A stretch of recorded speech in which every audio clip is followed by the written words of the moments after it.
Imagine standing alone in the early morning mist, the cold steel of a sword pressed against your palm, and the sound of clashing blades echoing across a battlefield where every heartbeat could be your last. Around you, men tremble, paralyzed by fear, yet one figure moves forward with an almost unnatural calm. This is Miyamoto Musashi, a warrior undefeated in over 60 duels, a man whose discipline was so complete that fear itself had no power over him. How could a human face life and death situations again and again and remain perfectly in control, acting with precision while others faltered? That is the mystery we are about to unravel. Musashi wasn't born invincible. He was forged by a world of relentless conflict, a Japan where honor, skill, and survival were intertwined, and every duel demanded total mastery of mind and body. From his earliest years, he trained not just to wield a sword but to train his mind, turning discipline into a force stronger than fear. He understood something profound. Fear is inevitable, but the way you respond to it defines you. His daily rituals, his intense practice, his ability to remain fully present in the face of danger, these were not just habits. They were the foundation of a mindset that could turn even death into a teacher. Tonight, we're going to explore exactly how Musashi built this unshakable discipline, how he converted fear into clarity and action, and the timeless lessons his life holds for anyone who wants to face challenges with unbreakable confidence. By the end, you'll see that mastering your mind is far more powerful than mastering any sword, and that the same principles that made Musashi unbeatable can transform the way you confront your own fears today. Part 1. Understanding fear. Fear is one of the most powerful forces in human life. It can freeze a person in their tracks, cloud judgment, and make even the simplest decisions feel impossible. But what if fear didn't have to control you? What if, instead of being a paralyzing force, it could be transformed into a tool for clarity and decisive action? Miyamoto Musashi understood this better than anyone in history. Born in a time of constant conflict in Japan, where duels and battles were everyday realities, he witnessed the crippling effect fear could have on fighters. Most warriors reacted instinctively. They froze, panicked, or struck hastily, leaving themselves vulnerable. Musashi, however, approached fear differently. He studied it, observed it, and used discipline to neutralize its effects. For him, fear wasn't an enemy, it was a signal, a message from the mind and body that danger was near. By understanding this signal, he could prepare himself mentally and act with precision. Modern neuroscience shows that fear triggers the amygdala, the part of the brain responsible for fight, flight, or freeze responses. It floods the body with adrenaline, accelerates heart rate, and can distort perception. Most people see this as a problem, but Musashi trained to harness it. Through relentless practice and mental conditioning, he learned to remain calm under pressure, letting fear sharpen his senses rather than cloud them. In practical terms, his approach was simple yet profound. Acknowledge fear, analyze it, and then act decisively. Despite it, he demonstrated that fear is universal, but discipline transforms how you experience it. Instead of reacting unconsciously, Musashi responded with purpose.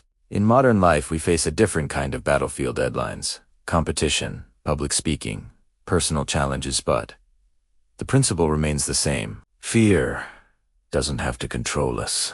Discipline can. And that was the first secret to Musashi's unmatched power: understanding fear and refusing to be its victim. Part 2. Early training and rituals. Musashi's journey toward mastery began in childhood. Born in 1584 in a period of constant war, he was exposed to violence and conflict from an early age. Unlike other children, Musashi's lessons weren't just about physical skills, they were about cultivating the mind. From the moment he could lift a sword, he was encouraged to practice tirelessly, repeating movements over and over until they became instinctive. He didn't just train his body, he trained his awareness, his reflexes, and his capacity to observe. One of his most important habits was ritualized repetition. Every strike, every movement, every duel he simulated in practice was performed as though his life depended on it, which, in reality, it often did. Musashi also incorporated meditation and mental exercises into his daily routine, teaching himself to remain calm and focused even in tense situations. He studied opponents not just to anticipate their moves, but to understand their psychology, recognizing that fear and hesitation often dictated the outcome of a duel. By combining physical rigor with mental preparation, he created a foundation that made fear powerless. Even in extreme danger, his reactions were guided by training, not panic. This relentless approach to practice is something that modern audiences can relate to, even outside of martial arts. The principle is universal: preparation and consistency. Reduce uncertainty. And with certainty comes confidence. Musashi also understood the importance of observing the natural world and using it to sharpen his senses. He would practice in varied conditions, in rain, in the dark, in uneven terrain, forcing his mind and body to adapt to unpredictability. Every challenge became an opportunity to strengthen discipline. By the time he faced his first real duel, Musashi was not just skilled with a sword, he had built a mental armor that allowed him to remain calm and decisive under pressure. His early training and daily rituals transformed him from a boy into a man whose mind and body were perfectly aligned to act in the face of fear. Part 3. Principles of Musashi's discipline. At the core of Musashi's success were key principles that governed his discipline. The first was embracing death in practice. Musashi believed that a warrior must mentally prepare for the possibility of dying in every encounter. This was not morbid obsession. It was a form of mental rehearsal. By confronting the idea of death in training, he removed its power to induce fear in real life. Second, he valued consistency over intensity. Rather than relying on bursts of effort, he focused on daily practice and steady improvement. This built habits so ingrained that, in the heat of battle, his reactions were automatic, precise, and unstoppable. Third, he practiced extreme focus on the present moment. Musashi understood that hesitation or distraction could be fatal. By training his mind to stay fully engaged, he eliminated uncertainty and indecision, the two main causes of fear. Fourth, adaptability and awareness were central to his approach. Musashi didn't just attack blindly. He read his opponents, understood the environment, and adjusted instantly. His discipline was not idiot, was fluid control. Every duel and every encounter became a lesson in observation, strategy, and calm action. These principles weren't abstract, they were applied in life or death situations countless times. Musashi's duels often pitted him against multiple opponents, or those with greater size and strength. Yet his discipline allowed him to remain focused, exploit weaknesses, and act with unerring timing. By combining preparation, mental clarity, and adaptability, Musashi turned fear into an ally, using it to heighten awareness and guide decisive action. Even today, these principles can be applied beyond the battlefield. Embracing discomfort, building consistent habits, focusing on the present, and staying adaptable will cultivate a mindset where fear no longer dictates choices. Musashi's discipline was a system, a philosophy, and a way of life that transcended the sword. Part 4. Discipline versus fear. The true test of Musashi's discipline was in facing fear head-to-head. There are countless stories that illustrate this. One famous duel involved an opponent known for his size and reputation, with a crowd of spectators adding immense pressure. While others would be overwhelmed by intimidation and anxiety, Musashi remained calm. His training allowed him to control his adrenaline, observe his opponent, and execute precise, effective strikes. Fear, in his mind, became a tool for focus, not a weapon against him.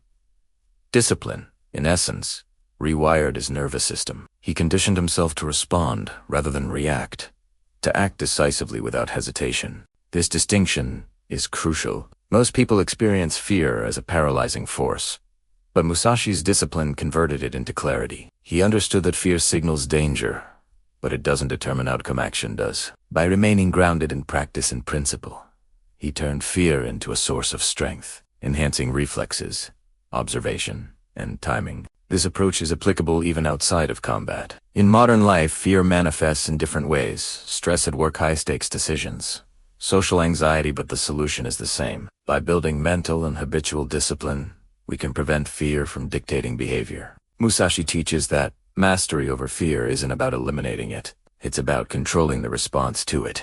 When a person cultivates this level of discipline, fear no longer triggers panic, hesitation, or error. Instead, it becomes a guide that sharpens focus, energizes action, and increases awareness. In every duel and challenge he faced, Musashi demonstrated this principle with perfection, turning potential vulnerability into power. His life proves that discipline, not brute force or courage alone, is what makes fear powerless. Part 5.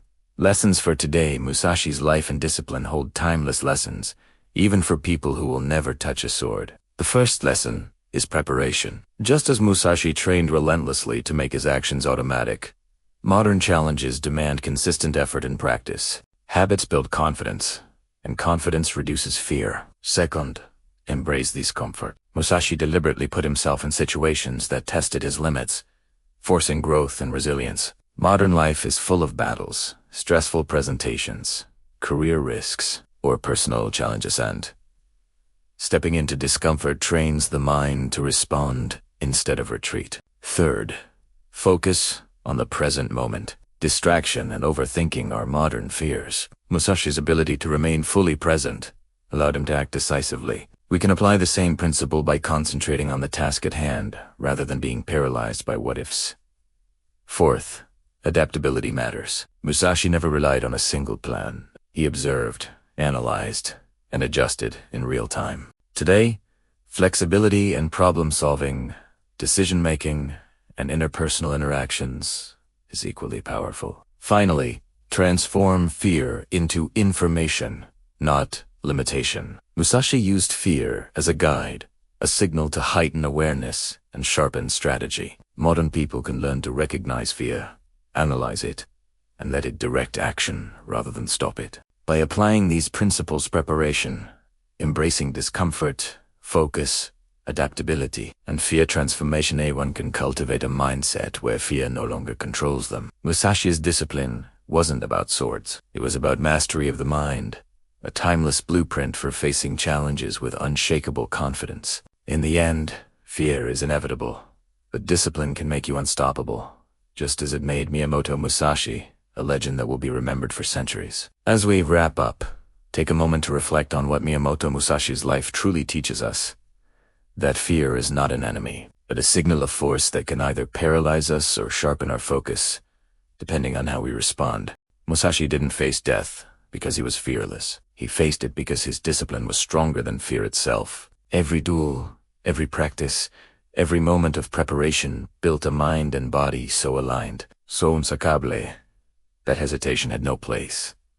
And that is the real lesson for us today. We may not wield swords or fight on battlefields, but each of us faces our own fears, career challenges, personal struggles, and moments of uncertainty. Like Musashi, we can transform these fears into tools, using discipline, preparation, focus, and adaptability to act decisively even when the stakes feel high.